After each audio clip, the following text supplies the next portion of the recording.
Have you ever looked down at your phone, seen a text message saying the company dinner or family gathering was just canceled, and instantly felt an overwhelming rush of relief?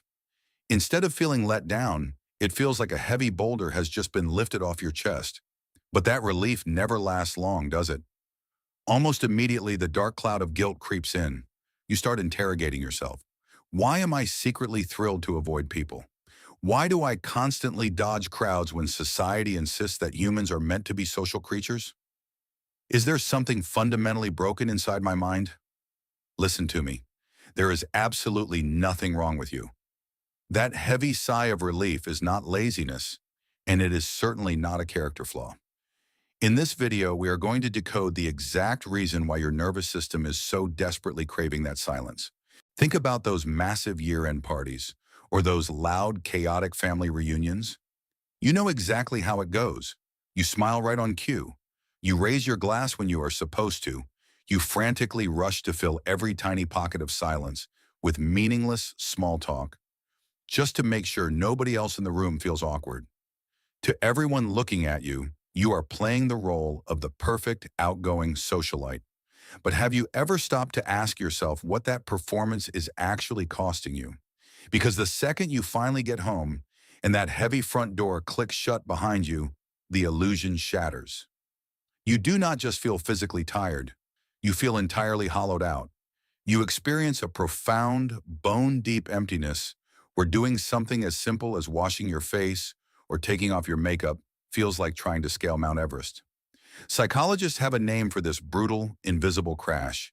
It is called the introvert hangover. It is a state of absolute crushing energy depletion that hits you after your nervous system has been force-fed way too much social stimulation. And here is the most agonizing paradox of it all. The harder you force yourself to blend into that noisy room, desperately trying not to look like the weird or antisocial one, the more intensely, desperately lonely you actually feel. You are standing right in the middle of a crowd, yet you feel completely isolated.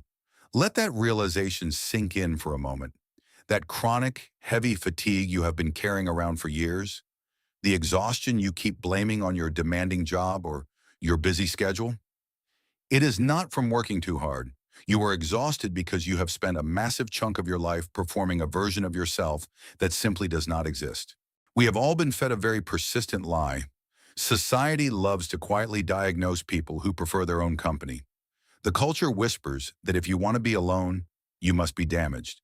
They label it as unhealed trauma, social anxiety, or simply a pathetic lack of social skills. But look around that crowded room for a second. Why is it that you feel like you are physically collapsing while the person sitting right next to you is getting louder, brighter, and more energized by the minute? The answer is not in your personality. It is deeply embedded in your neurology. Research pioneered by Dr. Elaine revealed a breakthrough concept known as the highly sensitive person. She found that roughly 15 to 20% of the population possesses a nervous system that is fundamentally wired differently. You do not just receive sensory and emotional information. You process it on a much deeper, much more exhausting level. Think of your brain like a high-powered computer. While the average person might open one or two mental tabs during a conversation, your brain is simultaneously opening dozens. You are automatically analyzing the slight shift in someone's tone of voice. You are tracking the micro-expressions flashing across their face. You are decoding the hidden subtext of their words, all while processing the overwhelming background noise of the entire room. Your internal engine is running at 200% capacity. When a machine runs that hot, it has to shut down all external programs just to survive. Escaping to a quiet, solitary room is not an act of antisocial retreat. It is a strict biological necessity. Your brain simply needs a safe space to defragment its hard drive and sort through the chaos.